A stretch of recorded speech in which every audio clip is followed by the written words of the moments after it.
Hi, my name is Josie Pickens. I'm the program director for upEND Movement.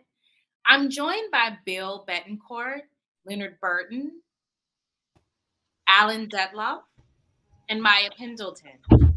They, along with Kristen Weber, are the team that launched the upEND Movement 2 years ago. We're here today to share what upEND has learned since embarking on the work of abolishing the family policing system. What did we imagine it to be? What do we know now? And what does the future hold? Leonard, can you tell us more about the reasons behind the creation of upEND Movement? Sure, Josie, thanks. So, UpEnd was envisioned as a collaborative movement that works to abolish the existing family policing system, a system that we know is built on a model of surveillance, separation, and subjugation. We know that has been true historically, and it is true today. UpEnd began as a vision of creating a society that truly supports families and communities.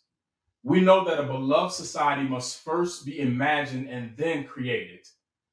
We knew then, as we know now, that abolition is the path for ending oppressive systems and the path to imagine and create what families and communities need to be safe and to thrive.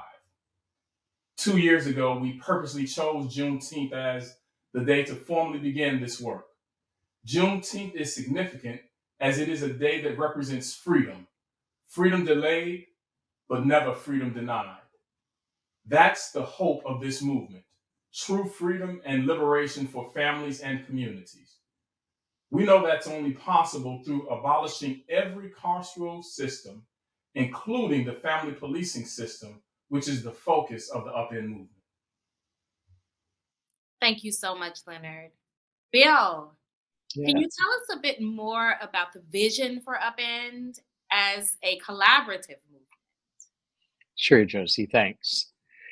We were very intentional about two things when we launched the movement: the need for UpEnd to be a movement, and the guiding principle that we would ensure our work would stay value added to the larger abolition movement. Collaboration is essential to movements, and we are committed to building with and bringing together people impacted by family policing as well as everyone else working toward the abolition of family policing and other carceral systems. All of us who are working and striving for freedom and liberation.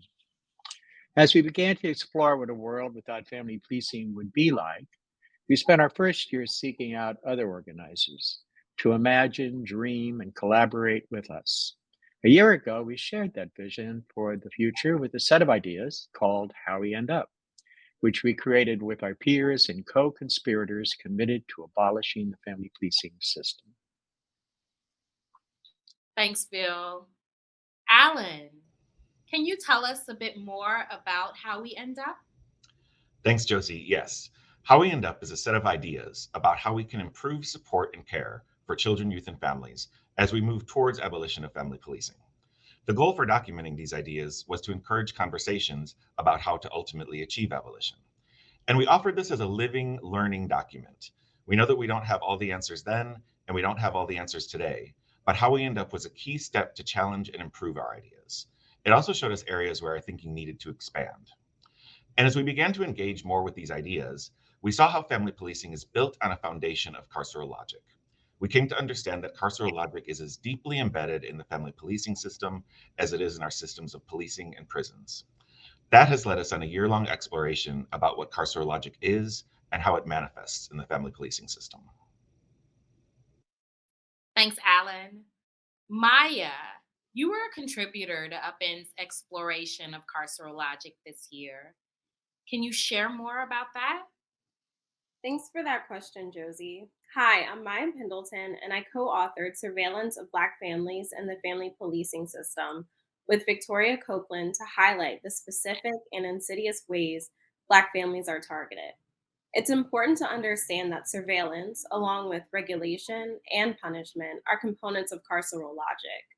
Identifying carceral logic in all of its guises is necessary as we begin the work of imagining what we can create.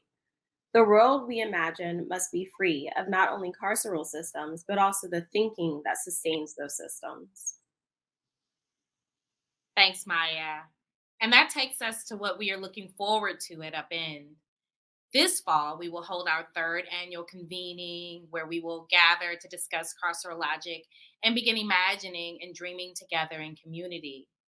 We will be providing space for that work with some special guests that we will announce soon. In the meantime, we hope that you will explore the Carceral Logic series, reach out to us with your thoughts and ideas via our website, social media. Thanks to all who've tuned in, and we look forward to connecting again soon.